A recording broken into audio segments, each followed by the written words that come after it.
Un saludo para todas las personas que participan en el curso Reseña del Antiguo Testamento 1 del Instituto de Estudios Bíblicos Internacionales EBI y de la Escuela Quititeña de Estudios Bíblicos de Ecuador. Esta es la sesión número 4 del curso y estamos hablando de que es una sesión asincrónica y corresponde a la fecha 10 de febrero de 2024. Lo que vamos a hacer es una reseña del libro de Números, que es el cuarto libro del Antiguo Testamento. Este libro relata la historia del pueblo de Israel durante su peregrinación por el desierto, incluyendo el censo de las tribus, las leyes y regulaciones y los relatos, murmuraciones y la preparación para entrar a la tierra prometida. Vamos a pasar ahora a explicar que el libro que se usa como base para este curso tiene por título un estudio libro por libro del Antiguo Testamento. Este libro fue escrito por Rubel Shelley, que es un reconocido autor y ministro de las Iglesias de Cristo en Estados Unidos. También ha sido profesor de la Universidad de Lipscomb en Tennessee, un ministerio de gran impacto. Así que, habiendo explicado esto, pasamos ahora a hacer una introducción de esta reseña de Números, explicando que Números, como ya lo hemos dicho, relata la historia de los 40 años de errancia, de vagar por el desierto del pueblo de Israel. Y explicamos también que la mayoría de los eventos registrados en Números ocurrieron en los años 2 y luego hasta los años 39 y 40 de ese periodo. Recordemos que fueron 40 años que anduvieron errantes por el desierto y el libro de Números solo recoge los eventos del año 2 y luego de los años 39 y 40. Entre los años 3 y 38 hubo un par de eventos que sí se recogieron. De los eventos que hubo en ese periodo que sí se recogieron, los únicos dos son el que tiene que ver con la rebelión de Coré y el caso del reverdecimiento de la vara de Aarón.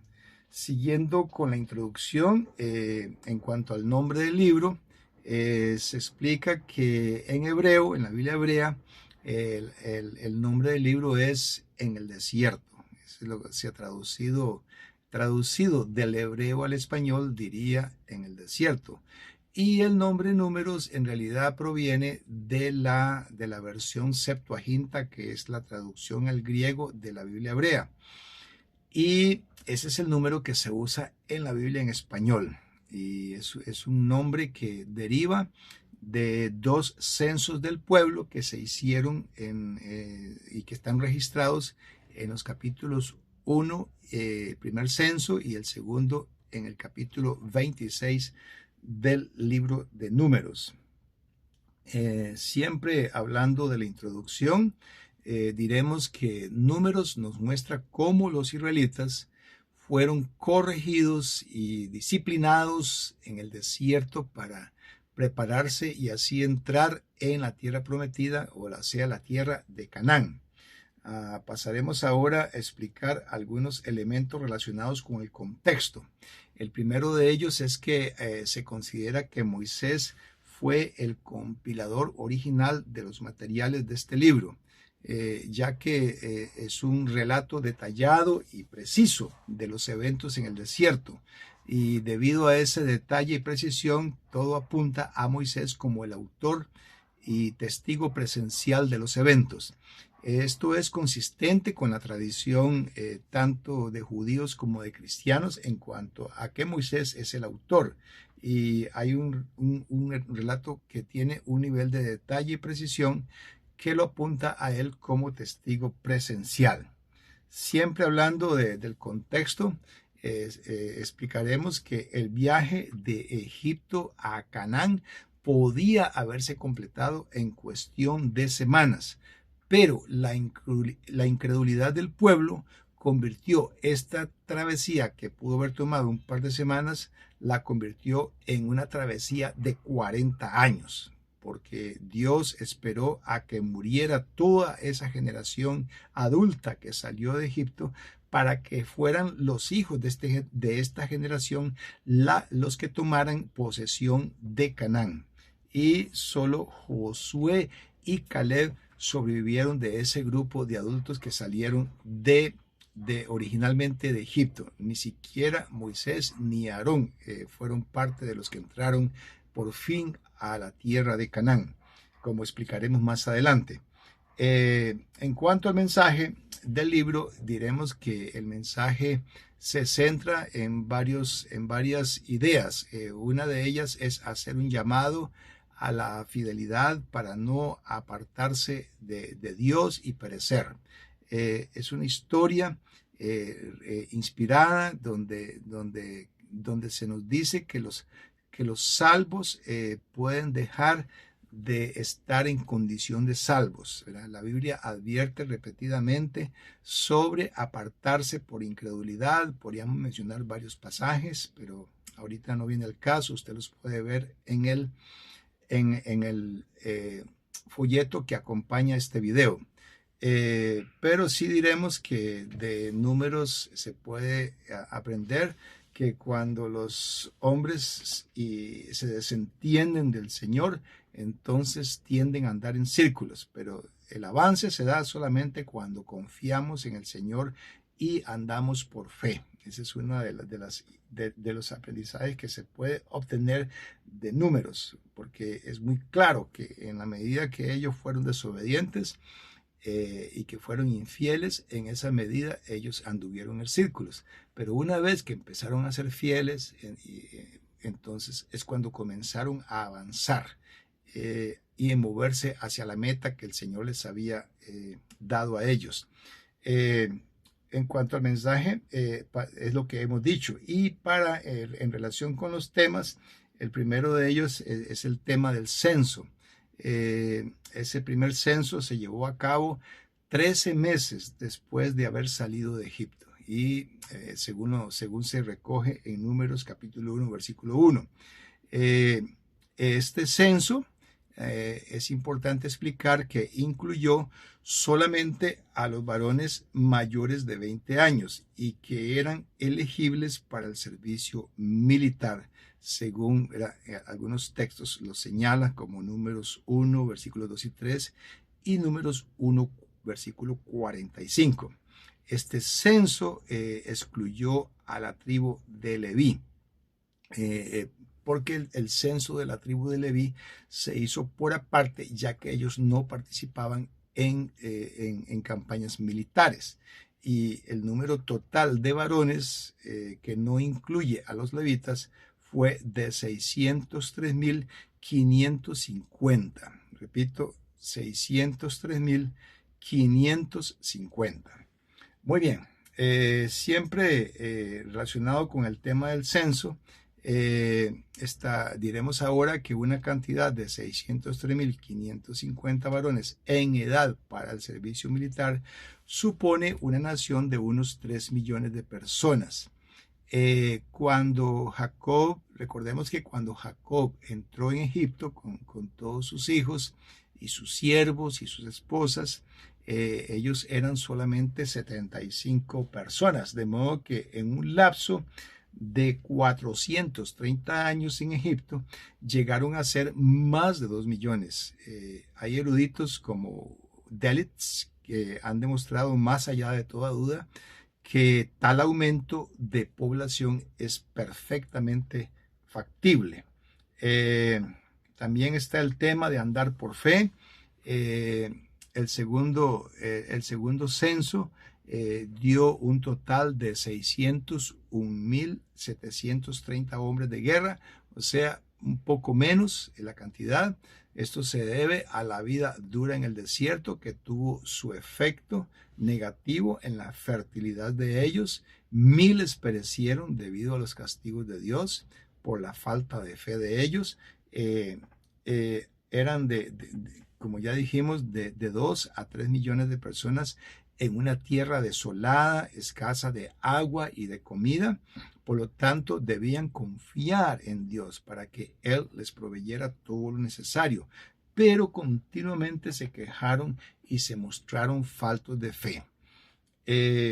Eso indica entonces que no fueron capaces de andar por fe.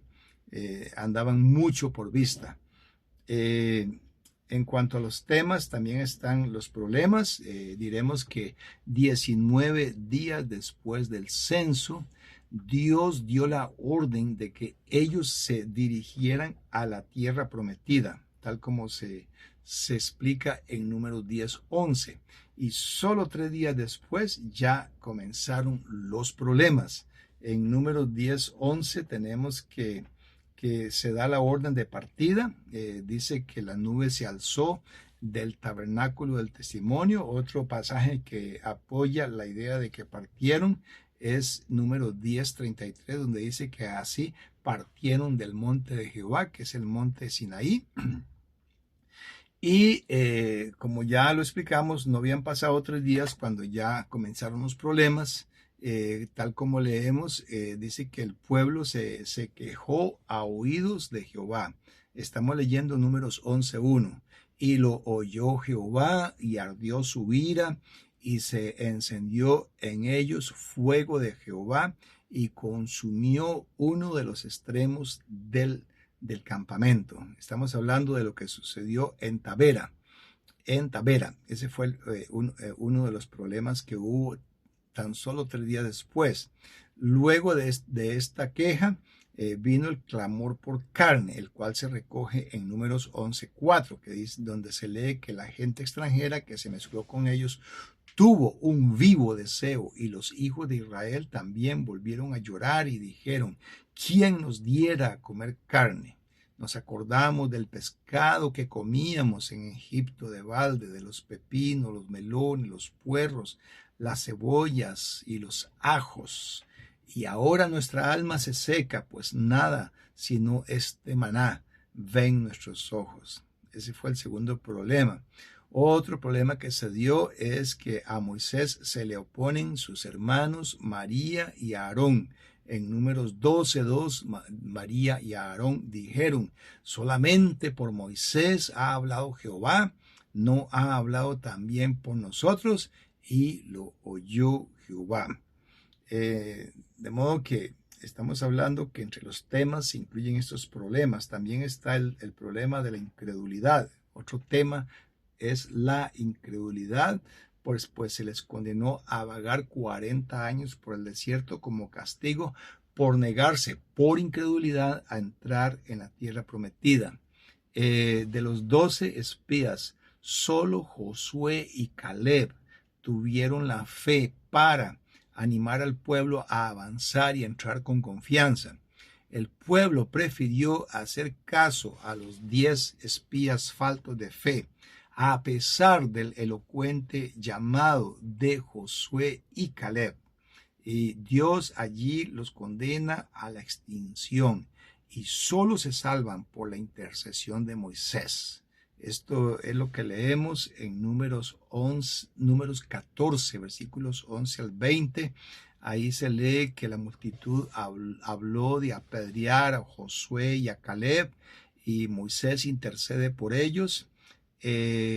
Luego, como resultado de esta incredulidad, el Señor los condena a vagar 40 años por el desierto, hasta que muriera la generación incrédula. Entonces podemos leer en Números 14, donde dice claramente, versículo 29, en este desierto caerán vuestros cuerpos, todo el número de los que fueron contados de entre vosotros de 20 años arriba, los cuales han murmurado contra mí.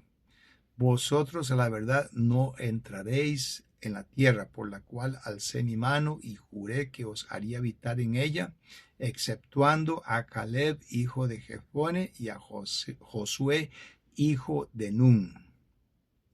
Muy bien, esto ya lo hemos explicado, entonces vamos a pasar ahora al tema de la impulsividad. Eh, porque el pueblo, bueno, al recibir este castigo, esta decisión que tomó el Señor de que iban a morir todos los adultos y que no iban a ver la tierra prometida, sino que iban a ser los hijos de ellos, eso los hizo avergonzarse. Y esto motivó que el pueblo entonces decidiera tomar Canaán. Pero el Señor no estaba de acuerdo. El Señor no estaba de acuerdo y por eso fueron derrotados, a pesar de que Moisés les había advertido que el Señor no estaba con ellos. Entonces podemos ver que es una severa advertencia para todas las generaciones posteriores a este evento, y todo por no haber aprendido a andar por fe y no por vista. Muy bien, otro tema que también aborda el libro de Números es el tema de la ira de Dios Santo. Repito, la ira de Dios Santo, porque Números registra varios casos de ira divina. Es importante explicar que la ira divina es tan santa como el amor divino, y la ira de Dios no es caprichosa ni impredecible, como a menudo lo es la ira humana. Así que eran los pasajes donde se recogen estas expresiones de la ira de Dios, como ya están ahí citados en la diapositiva. No los vamos a leer, pero se recomienda que usted los lea para que capte que la naturaleza de Dios en el Nuevo Testamento, es importante explicar, es la misma que se presenta en el Antiguo Testamento. Esto es importante señalarlo porque hay quienes les parece que esa furia divina que se expresa en el Antiguo Testamento no se expresa en el Nuevo Testamento, pero es importante señalar que sí, que hay casos claros donde el Señor en el Nuevo Testamento expresa su ira, como en Mateo 23, cuando reprende duramente a los escribas y fariseos, y en Juan 2, 13 al 25, donde Jesús expulsa a los vendedores del templo y predice su propia resurrección, mostrando su autoridad y conocimiento divino. También en Hechos, capítulo 5, versículo 1 al 11, Ananías y Zafira mienten acerca de su contribución a la iglesia y mueren como consecuencia de su engaño al Espíritu Santo. En segunda de Tesalonicenses 1, 7 al 9 se predice el retorno de Jesús en gloria para castigar a los que no obedecen al Evangelio, y los castiga con la separación eterna de la presencia de Dios. Y por último, en Apocalipsis 20, del 11 al 15, se describe el juicio final, donde los muertos son juzgados según sus obras y los no inscritos en el libro de la vida son lanzados al lago de fuego. Por lo tanto, puede verse que no hay tal Dios de ira en el Antiguo Testamento que es apaciguado en el Nuevo Testamento.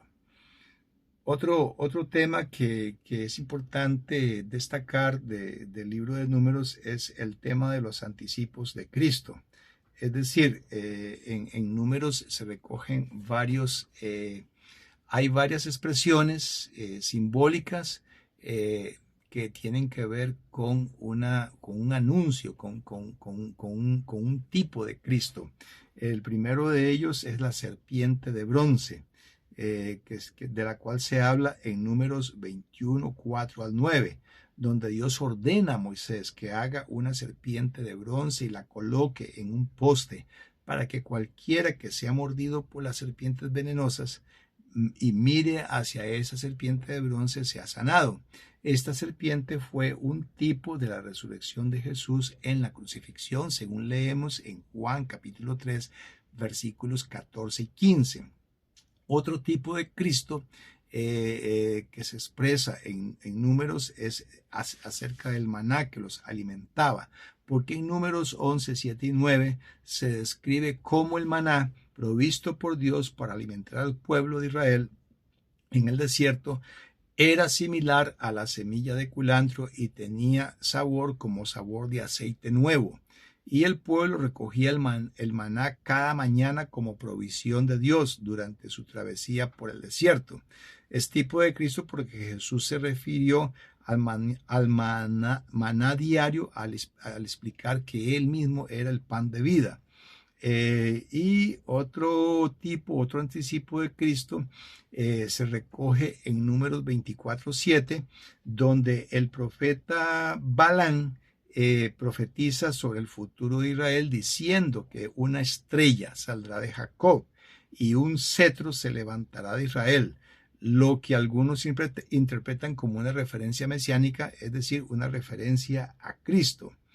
Y por último, según el apóstol Pablo, Jesús estuvo activo en el desierto, proveyendo para las necesidades del pueblo, según se menciona en 1 Corintios capítulo 10, versículo 4, donde habla de que los israelitas vivieron de una roca espiritual que los seguía. Y esa roca, dice el apóstol Pablo, era Cristo, haciendo analogía entre el maná, la roca y la provisión espiritual que proviene de Cristo. Pasaremos ahora a hacer una guía de lectura, un breve bosquejo del libro de Números. En primer lugar, tenemos que en Números hay preparativos para salir del monte, es decir, del territorio en la base del monte Sinaí. Esos preparativos abarcan desde el Números capítulo 1 hasta el capítulo 10, versículo 10. Estamos hablando de que 13 meses después de haber salido de Egipto, poco más de un año, Dios dio la orden de que se tomara un censo de la congregación de los israelitas. Como ya lo mencionamos, de esto se habla capítulo 1, versículos 1 al 16. Y se hizo un censo de los varones mayores de 20 años, según capítulo 1, versículos 17 al 46. Y se asignaron posiciones de marcha a las tribus. Números 2, versículos 1 al 34. A los levitas se les eximió del censo militar y se hizo censo de ellos por separado y se les asignaron sus deberes. También, antes de comenzar la marcha, se dieron leyes sobre la expulsión de los inmundos, de los impuros del campamento, leyes sobre la restitución y leyes sobre el juicio de una persona acusada de infidelidad conyugal. Se prescribió el voto especial del nazariato, que debía hacer cualquiera que voluntariamente quisiera vivir una vida especialmente consagrada a Dios. Esto en el capítulo 6. También se hicieron ofrendas especiales para el tabernáculo. Los sacerdotes fueron santificados para su trabajo en el tabernáculo y se observó el primer memorial de la Pascua en el capítulo 9, versículos 1 al 14. En este punto de la narrativa se explicaron las funciones de la guía, de la nube y las señales de trompeta. La señal de trompeta se recoge en Números 10 del 1 al 10. Siguiendo con esta guía de lectura, tenemos que de los capítulos 10, versículo 11, hasta el capítulo 21, versículo 35, se da el viaje desde Sinaí hasta Moab. En esta sección se describen algunos de los eventos que ocurrieron dentro de esos 38 años que siguieron previos a la entrada a la tierra prometida. Este fue el tiempo que tomó para que muriera toda la generación adulta que se había negado a entrar en la tierra prometida en el año segundo después de haber salido de Egipto. A la señal de Dios comenzó la marcha hacia Canaán, capítulo 10, versículos 11 a 36. Pero también volvieron a comenzar las quejas del pueblo, y Moisés pidió ayuda al Señor para liderarlos. Se nombraron 70 ancianos, y Dios envió codornices para detener sus quejas por falta de carne. También ahí se recoge que cuando Moisés se casó con una mujer cusita, María y Aarón se quejaron de su liderazgo y fueron castigados por Dios. Después del informe de los espías en Cades, una gran rebelión hizo que el pueblo regresara al desierto. Y este fue el evento que convirtió una marcha de un par de semanas en una que iba a durar 40 años. un año por cada día que los espías estuvieron en la tierra de Canaán.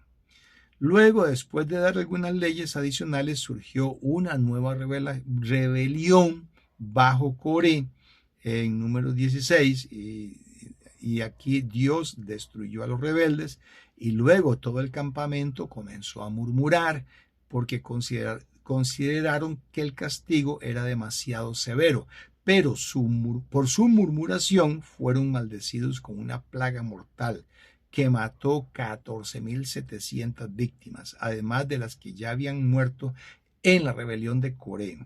Dado que la rebelión original implicaba un desafío al sumo sacerdocio de Aarón, Dios dio una señal para vindicar la posición de este sacerdote. La señal consistió en que la vara de Aarón reverdeció, produjo flores y almendras, y se declaran también, luego de esto se declaran los deberes y derechos de los sacerdotes levitas y se especifica la función del agua de purificación. Más adelante se relata el pecado de Moisés en Cades que le impidió entrar en la tierra de Canaán. Este pecado consistió en que en lugar de hablarle a la roca como Dios le había ordenado, la golpeó 2 veces con su vara para hacer salir agua y así desobedeció las instrucciones divinas y mostró falta de fe. Los edomitas, más adelante vemos que los edomitas se negaron a pasar, negaron permitir a que los hebreos pasaran por su territorio. Entonces el pueblo comenzó a desplazarse hacia el sur, en el monte Hor, donde murió Aarón y fue enterrado. Luego el pueblo fue atacado por un jefe cananeo en la zona y Dios dio a Israel la victoria sobre este pueblo. Atormentados por estos nuevos problemas, los israelitas comenzaron a murmurar nuevamente y Dios envió serpientes ardientes entre ellos. A medida que el pueblo se acercaba al área al este del Jordán, Moisés pidió permiso para pasar por el territorio de los amorreos bajo el rey Sihón, pero Sihón respondió con un ataque de su ejército y fue asesinado y el territorio de Sihón fue poseído por los hebreos. Continuando con la guía de lectura, tenemos que en número 22, versículo 1 en adelante, hasta el capítulo 36, versículo 13, se dan los preparativos para entrar en Canaán. El pueblo estaba en el valle del Jordán ya, frente a Jericó. Al temerles, Balac, rey de Moab, contrató a Balán para maldecirlos, pero Dios hizo que Balán los bendijera. Y mientras los hebreos estaban acampados cerca de Moab, comenzaron a tomar algunas mujeres moabitas como prostitutas y a adorar a Baal. Entonces se envió una plaga entre ellos que mató a 24,000 israelitas. También se tiene que aquí se tomó el segundo censo del cual habla el libro después de la plaga y se contaron 601,730 hombres mayores de 20 años. Se hicieron planes para dividir la nueva tierra. Se eligió a Josué para reemplazar a Moisés y se dieron varias leyes sobre sacrificios y votos. Con los madianitas destruidos, Rubén, Gad y la media tribu de Manasés recibieron su parte de la tierra al este del Jordán con la comprensión de que pelearían con sus hermanos para limpiar las plagas de Canaán. Después de un resumen del viaje de Israel desde Egipto hasta Moab, el libro concluye con algunos detalles del plan para dividir Canaán entre las tribus que están a punto de entrar en ella. Al llegar a la conclusión de esta guía de lectura o bosquejo del libro de Números, entonces vamos a hacer una conclusión. Y esta es la conclusión, que la generación más antigua ha muerto y la generación más joven o la que le sigue ha sido preparada para entrar en Canaán. El libro de Números concluye con el pueblo listo para tomar posesión de la tierra prometida, cumpliendo así la promesa hecha a Abraham.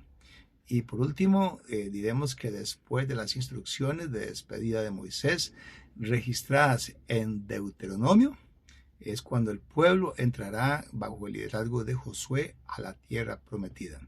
En este curso pasaremos entonces en la sesión número 5 a estudiar el libro de Deuteronomio.